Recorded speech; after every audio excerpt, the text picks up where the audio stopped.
Bonjour tout le monde, j'espère que vous allez bien. Moi, par la grâce de Dieu, je vais très bien. Je suis contente de vous retrouver pour une nouvelle vidéo sur la chaîne La Vie qu'est Rose. Bienvenue au nouveau. N'hésitez pas à vous abonner sur la chaîne. Je suis en train de me taper toute seule. Bienvenue sur la chaîne. Comme je disais, n'hésitez pas à vous abonner pour recevoir les notifications des prochaines vidéos. Alors, je fais cette vidéo aujourd'hui. On est quel jour? On est jeudi. Car je voulais parler un petit peu avec vous, enfin vous raconter mes débuts, enfin mes tout débuts. Parce que voilà, c'est pas comme si j'avais 10 ans de conversion, mais mes tout débuts dans la foi chrétienne et tout, ce qui m'est arrivé, ce que j'ai vécu. Et si ça peut, enfin, s'il y en a qui se reconnaissent dedans. Et puis voilà quoi. Déjà pour commencer, on va commencer au niveau de la Bible déjà. Comme j'ai dit déjà dans la précédente vidéo, j'avais un gros souci de lecture au niveau de la Bible. Déjà de base, bon maintenant ça a changé, déjà de base, j'étais pas fan de la lecture. Même, enfin, en dehors de la Bible, hein, les autres livres et tout. Mais maintenant, Dieu merci, ça a changé. Ah, tu travailles, hein, Dieu. Ensuite, je suis en train de me perdre toute seule. Donc, je disais, par rapport à la Bible, j'ouvrais la Bible, je commence à lire et tout, parce que déjà, je voyais la plupart des frères et sœurs qui avaient déjà lu la Bible en entier, qui commençaient à parler des personnages, de leur histoire et tout.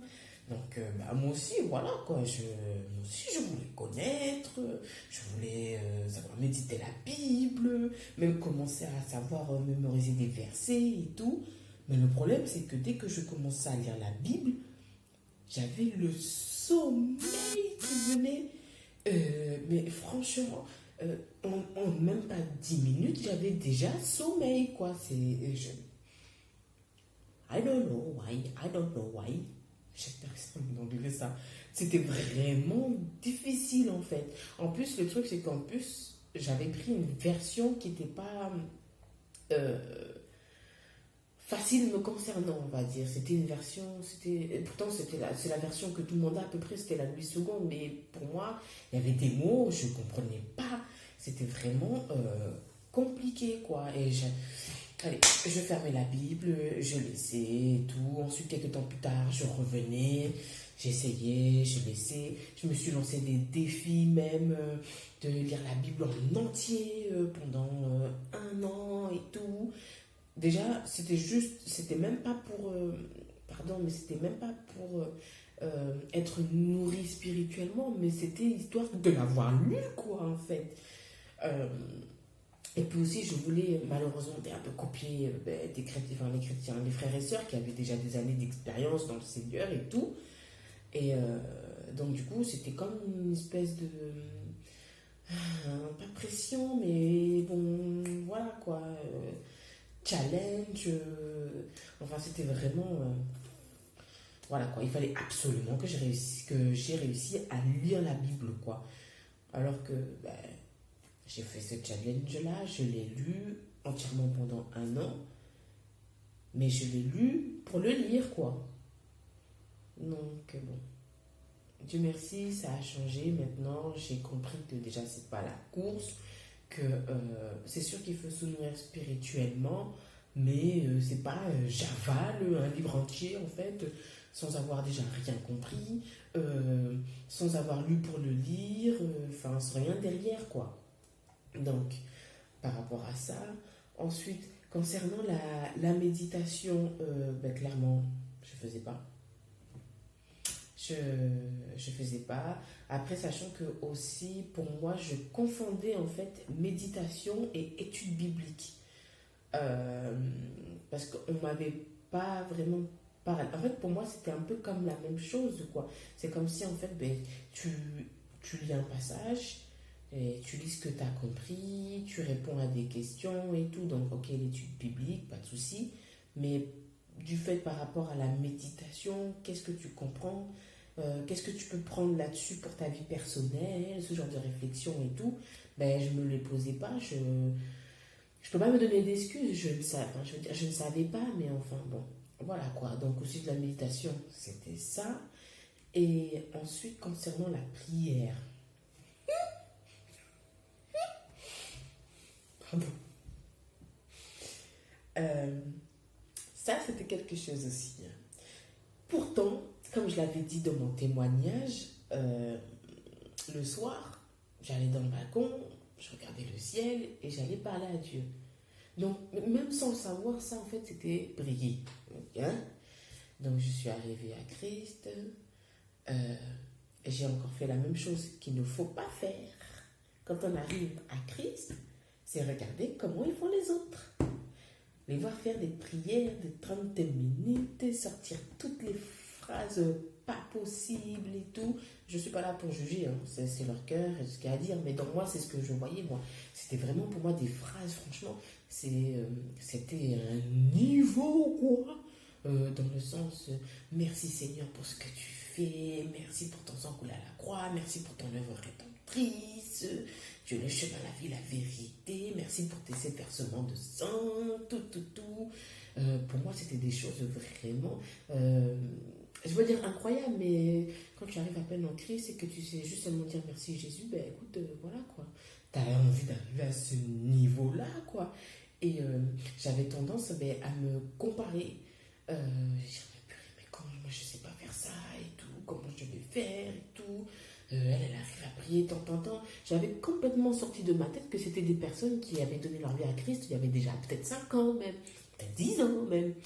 Et donc j'allais à l'église, j'écoutais ce qu'ils disaient. Je me souviens même à un moment donné, je me suis dit, je vais faire quoi? Je vais les écouter, comme ça je retiens plein de mots et tout. Comme ça quand je prie et tout, je peux répéter et tout. Voilà quoi. En plus c'est bizarre parce que c'était des mots, des phrases qui étaient vraiment sincères, que je pensais, mais j'étais incapable en fait de les dire par moi-même en fait. Donc je m'étais mis toute seule en fait, hein, toute seule, cette pression-là. Ensuite, il y avait une chose qui avait le don de m'énerver aussi au tout début, c'est que mon mari, avant le repas, quand on mangeait en famille et tout, repas de famille et tout, il disait, vas-y ami, fais la prière. Vous voyez ce moment-là, tu arrives là, et quelqu'un te dit, vas-y ami, fais la prière, devant il y a toute la famille là. Et toi, tu sais même pas placer 3 mots. Le sentiment. Et là, tu transpires, tu dis, purée, qu'est-ce que je vais dire et tout. Moi, dans ma tête, c'était, il m'énerve à faire ça. Donc, voilà quoi. Il y avait ça déjà. Ensuite, j'avais toujours ce système de... Ah purée, j'ai pas prié ce matin, j'ai pas prié cet après-midi, j'ai pas prié ce soir, il faut que je prie absolument, tout, parce que sinon c'est pas normal, tout. J'avais encore, comme il y a une sorte d'église qui disait des bribes de l'islam et tout, toujours tendance inconsciemment en plus, hein, si j'ai pas fait comme ça, ben Dieu, c'est possible qu'il m'en veuille. Si je fais pas comme si, il va peut-être m'en vouloir. Ah, peut-être c'est pas comme ça qu'il veut que je fasse. Vraiment se prendre la tête pour des choses comme ça, quoi. C'était... et ça a duré jusqu'à... il n'y a pas très longtemps même, hein, je peux vous dire. Et tout ça, ce sont des choses, en fait, que peut-être que certains nouveaux convertis ont vécu, ou même vivent eux-mêmes. Et c'est pour ça que je tenais à faire cette vidéo pour dire que relax. C'est relax. C'est plus facile de dire qu'à faire. Le Seigneur est au contrôle.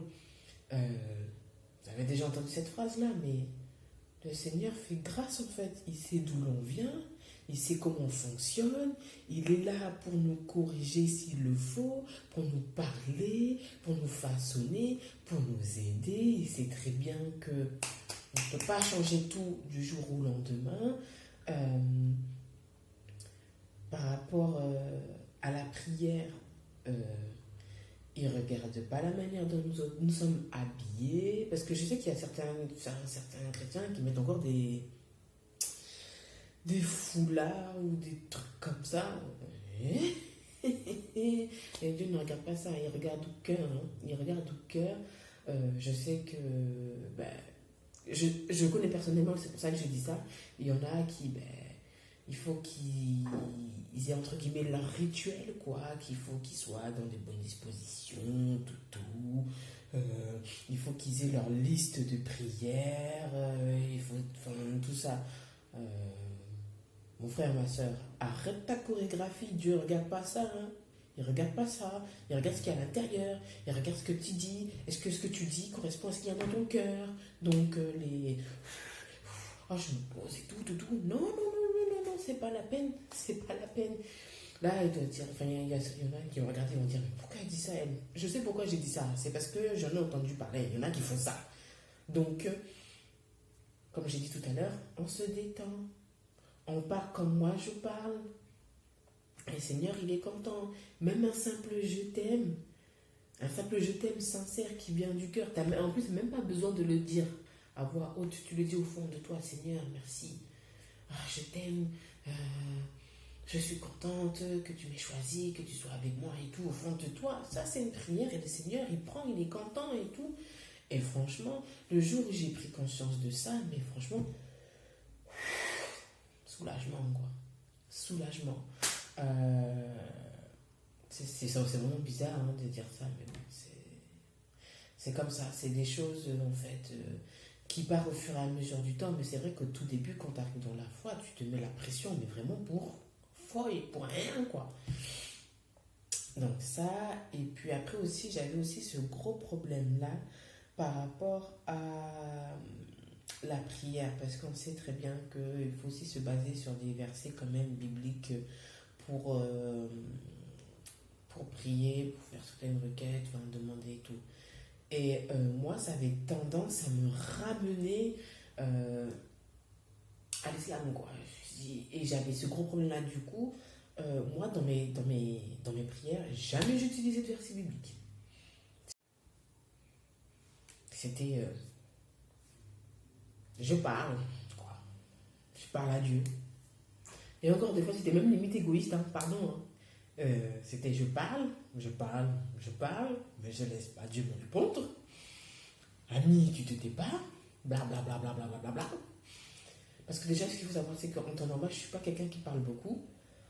Mais quand il s'agit de parler à Dieu, parce que vu que du coup, je parle pas beaucoup, je magasine en moi, en fait.